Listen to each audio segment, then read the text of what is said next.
पुतली चित्रलेखा की कथा। आखिर वह दिन आया जिस दिन का राजा भोज को बेसब्री से इंतजार था। प्रातः काल वे अपने नित्य कर्मों से निवृत्त होकर राजा दरबार में आए। ब्राह्मणों ने स्वास्तिवाचन शुरू कर दिया। राजा भोज ने जैसे ही सिंहासन की पहली सीढ़ी पर कदम रखा, सिंहासन में जड़ी सभी पुतलियां खिलखिलाकर हंस पड़ी। इस चमत्कार को देखकर सारे राजा दरबारी आश्चर्यचकित रह गए। राजा भोज भी सहम गए। एकाएक उन्होंने अपने कदम पीछे खींच लिए और पूछा, पुतलियों तुम हंसी क्यों? मुझ में आई क्या कमी है? तभी सिंहासन से रत्नमंजरी नाम की पहली पुतली राजा भोज के सामने प्रकट होकर बोली, राजा भोज, जिस सिंहासन पर बैठने के लिए तुम इतने लालायित हो वह किस महापुरुष का है, शायद तुम नहीं जानते। इसलिए हम हंसी थी कि तुम अभी इस सिंहासन पर बैठने के योग्य नहीं हो। ये बात सच है कि तुम तेजस्वी, बुद्धिमान, शक्तिशाली और धनवान हो, लेकिन ये सिंहासन जिसका है वह तुमसे कहीं ज्यादा तेजस्वी, बुद्धिमान और ऐश्वर्यशाली था। उनका नाम था राजा विक्रमादित्य। मैं तुमको उनके बारे में एक कथा सुनाती हूँ। उसे सुनने के बाद ही तुम्हें पता चलेगा कि वे कैसे राजा थे। ये कहकर पुतली ने कथा सुनानी आरंभ कर दी। प्राचीन काल में अम्बावती नामक राज्य में गंधर्वसेन नाम का एक धर्मात्मा एवं प्रतापी राजा राज्य करता था। राजा गंधर्वसेन की 4 वर्णों की रानियां थी। एक ब्राह्मणी, दूसरी क्षत्रिय, तीसरी वैश्यानी और चौथी शूद्रानी। चारों रानियों से 6 पुत्रों ने जन्म लिया। ब्राह्मणी से उत्पन्न पुत्र का नाम ब्रह्मनीत था। क्षत्रिय की कोख से 3 संतानें उत्पन्न हुई, जिनमें से एक का नाम शंख, दूसरे का विक्रम और तीसरे का भर्तृहरि था। तीसरी रानी वैश्यानी से चंद्र नामक पुत्र उत्पन्न हुआ और चौथी रानी शूद्रानी से धन्वंतरी नामक पुत्र जन्मा। ब्राह्मणी से उत्पन्न पुत्र ब्रह्मनीत सबसे बड़ा था, इसलिए राजा गंधर्वसेन ने उसे अपना दीवान बना दिया, लेकिन विधाता ने उसके भाग्य में कुछ और ही लिखा था। वह अपनी जिम्मेदारी अच्छी तरह नहीं निभा सका और एक दिन चुपचाप राज्य छोड़कर कहीं चला गया। कुछ समय भटकने के बाद वह धारा नगरी पहुंचा, जहां उसके पूर्वज रहते थे। वहां उसने ऊंचा ओहदा प्राप्त किया और एक दिन वहां के राजा का वध करके खुद राजा बन गया। कुछ वर्षों बाद ब्रह्मनीत ने उज्जैन लौटने का विचार किया, लेकिन उज्जैन आते ही अचानक एक दिन उसकी मृत्यु हो गई। अब क्षत्रिय के बड़े पुत्र शंख को शंका हुई कि उसके पिता विक्रम को योग्य समझकर उसे अपना उत्तराधिकारी घोषित कर सकते हैं, इसलिए एक दिन उसने अपने सोते पिता पर हमला करके उनकी हत्या कर दी और स्वयं को राजा घोषित कर दिया। राजा बनने के बाद उसके मन में यही शंका रहती थी कि उसके बाकी चारों भाई उससे राज्य न हथिया ले, इसलिए वह उनकी हत्या का षड्यंत्र रचने लगा, लेकिन उसकी यह साजिश सफल हो पाती इससे पहले ही उसके चारों भाइयों को उसके षड्यंत्र का पता चल गया और एक दिन मौका पाकर चारों भाई चुपचाप महल से निकलकर किसी अज्ञात जगह पहुंच गए। कौन कहां चला गया इसकी किसी को भी खबर नहीं थी। इससे शंख की चिंता और बढ़ गई। उसने अपने भाइयों की खोज करने के लिए अपने गुप्तचर सैनिकों को चारों दिशाओं में भेज दिया।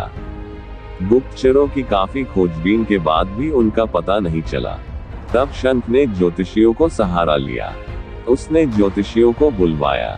ज्योतिषियों ने ग्रहों और नक्षत्रों की विद्या से अपने ज्ञान के अनुसार यह भविष्यवाणी की कि 3 राजकुमार तो जंगली जानवरों के शिकार हो गए तथा चौथा राजकुमार विक्रम घने जंगल में एक सरोवर के किनारे एक कुटिया में रह रहा है और कंदमूल फल खाकर घोर तपस्या में लीन है। ज्योतिषियों की भविष्यवाणी सुनकर शंख की परेशानी और बढ़ गई, क्योंकि अन्य तीनों भाइयों की अपेक्षा उसे विक्रम से ज्यादा खतरा था। तब उसने ज्योतिषियों से पूछा, विक्रम से मुझे और मेरे राज्य को कोई खतरा तो नहीं है ना? ज्योतिषियों ने कहा, राजन ने अपनी तपस्या से काफी कुछ हासिल कर लिया है। अब वह पहले जैसा नहीं रहा। अब वह काफी ज्ञान और विवेक का मालिक बन गया है। उससे आपको बहुत खतरा है। वह आपसे आपका राज्य छीनकर यशस्वी सम्राट बनेगा। उसका यश दूर दूर तक फैलेगा और इतिहास में उसका नाम होगा। ये सुनकर शंख ज्योतिषियों पर बहुत नाराज हुआ, लेकिन अब वह कर भी क्या सकता था। उसकी परेशानी और बढ़ती गई। ज्योतिषियों के जाने के बाद उसने अपने समस्त दरबारियों को बुलाया और उनसे विचार विमर्श कर विक्रम की हत्या की योजना बनाई। उसने अपने गुप्तचरों को विक्रम की खोज के लिए भेजा। काफी खोजबीन करने के बाद आखिर गुप्तचरों को विक्रम का पता मिल गया। गुप्तचरों ने वापस आकर शंख को ये खबर सुनाई। ये सुनकर शंख बहुत प्रसन्न हुआ। उसने अपनी इस योजना में एक तांत्रिक को भी शामिल किया। उसने तांत्रिक से कहा, तुम विक्रम को भगवती काली की आराधना के लिए तैयार करना, मैं वही मंदिर के पिछवाड़े छिप जाऊंगा। जैसे ही विक्रम भगवती काली की आराधना के लिए अपना सिर झुकाएगा, तभी मैं अपनी तलवार से उसकी गर्दन काट दूंगा। ये योजना बनाकर शंख तांत्रिक को जंगल में सरोवर के किनारे विक्रम की कुटिया पर गया। तांत्रिक ने विक्रम को भगवती काली की आराधना के लिए राजी कर लिया और उसे लेकर मंदिर में आ गया, जहां शंख पहले से ही छुपा बैठा था। तांत्रिक ने विक्रम को भगवती काली की प्रतिमा में आगे सिर झुकाने के लिए कहा। विक्रम को खतरे का आभास हो गया था। उसने तांत्रिक को अपना सिर झुकाकर सिर झुकाने की विधि दिखाने को कहा। जैसे ही तांत्रिक ने सिर झुकाया, विक्रम चालाकी से अपने स्थान से हट गया। मंदिर के पिछवाड़े छिपे शंख ने आकर झट से तलवार निकाली और तांत्रिक को विक्रम समझकर उसकी गर्दन काट दी। तभी मौका पाकर विक्रम ने शंख के हाथ से उसकी तलवार खींच ली और एक ही झटके में शंख की गर्दन धड़ से अलग कर दी। इस तरह विक्रम ने माता पिता की हत्या का प्रतिशोध लेकर अपना राज्य वापस ले लिया। राज्य पाने के बाद विक्रम ने ऐसा न्याय किया कि प्रजा में उनकी जय जयकार होने लगी। उन्होंने अपनी प्रजा को सुखी और संपन्न बनाने में कोई कसर नहीं छोड़ी। इतनी कहानी सुनाने के बाद रत्नमंजरी नाम की वह पुतली बोली, राजा भोज, इस तरह विक्रम ने अपना खोया हुआ राज्य प्राप्त किया और पिता की हत्या का भी प्रतिशोध ले लिया। अगर तुमने भी कोई ऐसा ही कार्य किया हो तो इस सिंहासन पर बैठ सकते हो। ये सुनकर राजा भोज चुपचाप खड़े रहे। उनके पास इस प्रश्न का कोई जवाब नहीं था। तब पुतली हंसती हुई बोली, और सुनो राजा भोज, राजा विक्रमादित्य के हाथ में ये सिंहासन कैसे आया और वे विक्रम से विक्रमादित्य कैसे बने? मैं ये सब तुम्हें बताती हूँ। सुनो, विक्रमादित्य को शिकार खेलने का बहुत शौक था। एक बार शिकार खेलने के लिए वे जंगल में गए। अचानक एक हिरन का पीछा करते करते वे जंगल में काफी दूर निकल गए, लेकिन हिरन उनके हाथ नहीं लगा। थकहार कर वे एक पेड़ के नीचे बैठ गए और इधर उधर नजरें दौड़ाने लगे। उन्होंने देखा वे एक ऐसे वीरान जंगल में हैं जिससे बाहर निकलने का भी रास्ता नजर नहीं आ रहा था। तभी उनकी नजर दूर एक चमकदार महल पर पड़ी। वे अपने घोड़े पर बैठे और धीरे धीरे चलते हुए उस महल तक पहुंच गए।